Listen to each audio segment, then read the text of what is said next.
God is true में आप सबका स्वागत है। सुनते हैं इंदिरा एकादशी व्रत की कथा को।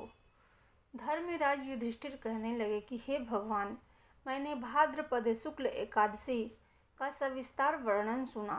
अब आप कृपा करके मुझे आश्विन क्वार माह के कृष्ण पक्ष की एकादशी के विषय में भी बतलाइए। इस एकादशी का क्या नाम है तथा इसके व्रत का क्या विधान है? इसका व्रत करने से किस फल की प्राप्ति होती है? भगवान श्री कृष्ण कहने लगे कि आश्विन कृष्ण एकादशी का नाम इंदिरा एकादशी है। यह एकादशी पापों को नाश करने वाली तथा पितरों को अधोगति से मुक्ति देने वाली होती है। हे राजन, ध्यान पूर्वक इसकी कथा सुनो। इसके सुनने मात्र से ही वाजपेय यज्ञ का फल मिलता है।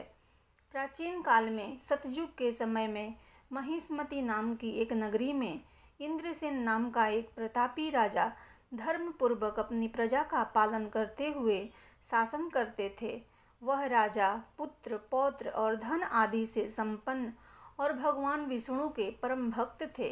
एक दिन जब राजा सुखपूर्वक अपनी सभा में बैठे थे तो आकाश मार्ग से महर्षि नारद उतरकर उनकी सभा में आए। राजा उन्हें देखते ही हाथ जोड़कर खड़े हो गए और विधि पूर्वक आसन व अर्घ्य दिया। सुख से बैठकर मुनि ने राजा से पूछा कि हे राजन, आपके सातों अंग कुशल पूर्वक तो है ना? तुम्हारी बुद्धि धर्म में और तुम्हारा मन विष्णु भक्ति में तो रहता है। देवर्षि नारद की ऐसी बातें सुनकर राजा ने कहा, हे महर्षि, आपकी कृपा से मेरे राज्य में सब कुशल हैं तथा मेरे यहाँ यज्ञ कर्मादि सुकृत हो रहे हैं। अब आप कृपा करके अपने आगमन का कारण कहिए।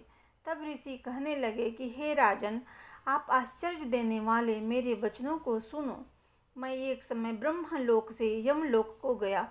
वहाँ श्रद्धापूर्वक यमराज से पूजित होकर मैंने धर्मशील और सत्यवान धर्मराज की प्रशंसा की। उसी यमराज की सभा में महान ज्ञानी और धर्मात्मा तुम्हारे पिता को एकादशी का व्रत भंग होने के कारण देखा। उन्होंने संदेश दिया, सो मैं तुम्हें कहता हूँ।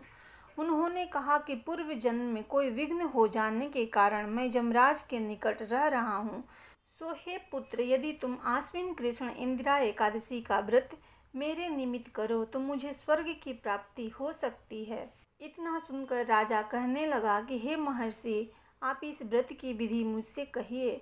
नारद जी कहने लगे, आश्विन माह की कृष्ण पक्ष की दशमी के दिन प्रातः काल श्रद्धापूर्वक स्नान आदि से निर्वृत्त होकर पुनः दोपहर को नदी आदि में जाकर स्नान करें। फिर श्रद्धापूर्वक पितरों का श्राद्ध करें और एक बार भोजन करें। प्रातः काल होने पर एकादशी के दिन दातुन आदि करके स्नान करें। फिर व्रत के नियमों को भक्ति पूर्वक ग्रहण करता हुआ प्रतिज्ञा करें कि आज मैं संपूर्ण भोगों को त्याग कर निराहार एकादशी का व्रत करूँगा। हे अच्युत, हे पुंडरीकाक्ष, मैं आपकी शरण हूँ, आप मेरी रक्षा कीजिए। इस प्रकार नियम पूर्वक शालिग्राम की मूर्ति के आगे विधि पूर्वक श्राद्ध करके योग्य ब्राह्मणों को फलाहार का भोजन कराएं और दक्षिणा दें। पितरों के श्राद्ध से जो बच जाए उसको सूंघ कर गौ को दें तथा धूप, दीप, गंध, पुष्प, नैवेद्य आदि सब सामग्री से ऋषिकेश भगवान का पूजन करें। रात में भगवान के निकट जागरण करें। इसके पश्चात द्वादशी के दिन प्रातः काल होने पर भगवान का पूजन करके ब्राह्मणों को भोजन कराएं।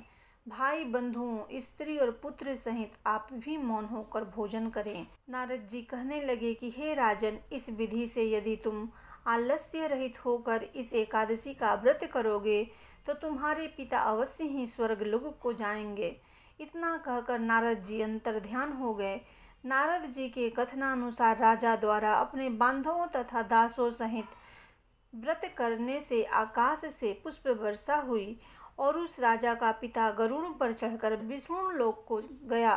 राजा इंद्रसेन भी एकादशी के व्रत के प्रभाव से निष्कंटक राज्य करके अंत में अपने पुत्र को सिंहासन पर बैठाकर स्वर्गलोक को गया। हे युधिष्ठिर, यह इंदिरा एकादशी के व्रत का महात्म्य मैंने तुमसे कहा। इसके पढ़ने और सुनने से मनुष्य सब पापों से छूट जाते हैं और सब प्रकार के भोगों को भोग कर वैकुंठ को प्राप्त होते हैं।